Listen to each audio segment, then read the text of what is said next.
የተቀናጀ የአሳ እርባታ ቴክኖሎጂን በመተግበር ለሰልጣኞችና ለአካባቢው ነዋሪዎች የሚሆን ምርት የሚያመርተው የጄኔራል ዊንጌት ፖሊቴክኒክ ኮሌጅ በአነስተኛ ወጪና በትንሽ ቦታ የጓሮ አትክልት፣ የዶሮ እርባታ እንዲሁም አሳ እያመረተ ነው። በኮሌጁ የከተማ ግብርና ትምህርት ክፍል አሰልጣኙ አቶ ሁሴን ኢብራሂም ኢትዮጵያ በአሳ ልማት ዘርፍ ምቹ ሁኔታ ካላቸው ሀገራት ተርታ ብትመደብም በበቂ ሁኔታ ማምረት አለመቻሉን አብራርተዋል። እነዚህ ሀብቶች ግን በአግባቡ ተጠቅመን የህዝባችንን የምግብ ዋስትና ክፍተት መሙላት አልቻልንም። እነዚህና ተያያዥ ጉዳዮች ወደ ስራ እንድንገባ አድርጎናል።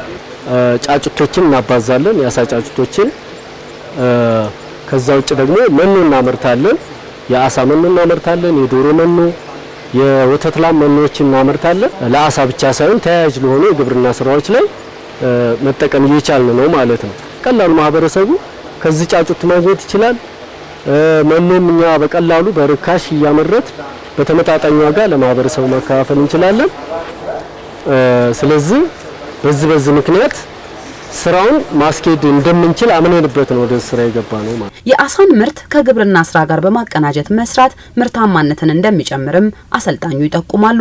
ምርቱ በ6 ወር ነው የሚደርሰው። በአመቱ ለጊዜ ማምረት እንችላለን። አቅማችን ደግሞ እያደገ ሲሄድ በአመት እስከ 3 ጊዜ ማምረት እንችላለን ማለት ነው። ምርቱን ከማምረት ባሻገር እዚህ ጋር በጣም ውብ የሆነ አካባቢ መፍጠር ችለናል ማለት ነው። ከዚህም የበለጠ ውብ ማድረግ ይቻላል።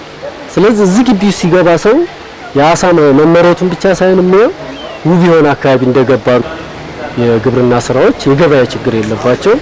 በተለይ አሳ ይመረት እንጂ ገዢው በጣም በርካታ ነው ተጠቃሚ። በኮሌጁ የ3ኛ ዓመት የከተማ ግብርና ትምህርት ክፍል ተማሪዎችም በበኩላቸው በአሳ ምርት ዙሪያ የግንዛቤ ለውጥ ስራ እንደሚያስፈልግም ይገልጻሉ።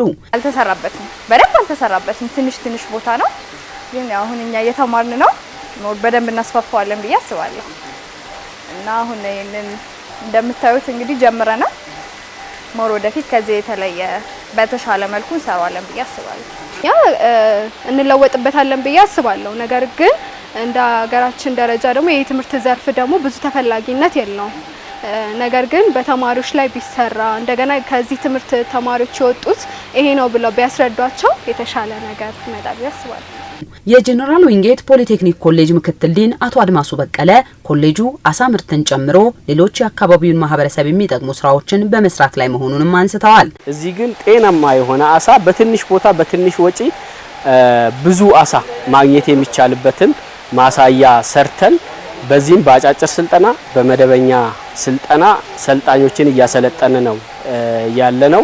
በአጫጭር ስልጠና በርካታ ስራ ፈጣሪ ዜጎች እየመጡ እየሰለጠኑ መሰልጠን ብቻ ሳይሆን ቤታቸው ድረስ ሄደን ሙያዊ ድጋፍ በማድረግ ፋንክሽናል እንዲያደርጉት አት ሃውስሆልድ ሌቨል ኮንሱም ከሚያደርጉት አልፎ ለገበያው ጭምር የአሳ እርባታ ምርትን የአሳ ምርትን በመጨመር የምግብ ፍጆታችንን ራሳችን በራሳችን እንድንችል ለማስቻል የራሳችንን አስተዋጽኦ እያደረግን ነው ማለት ነው። ኢትዮጵያ እስከ 200 የሚደርሱ የአሳ ዝርያዎች ያሏት ሀገር ስትሆን እነዚህም በተፈጥሮ ውሃማ አካላት ላይ ብቻ እንዲመረቱ መደረጉ ከዘርፉ ተገቢውን ጥቅምና ገቢ እንዳይገኝ ማድረጉንም ባለሙያዎች ይናገራሉ።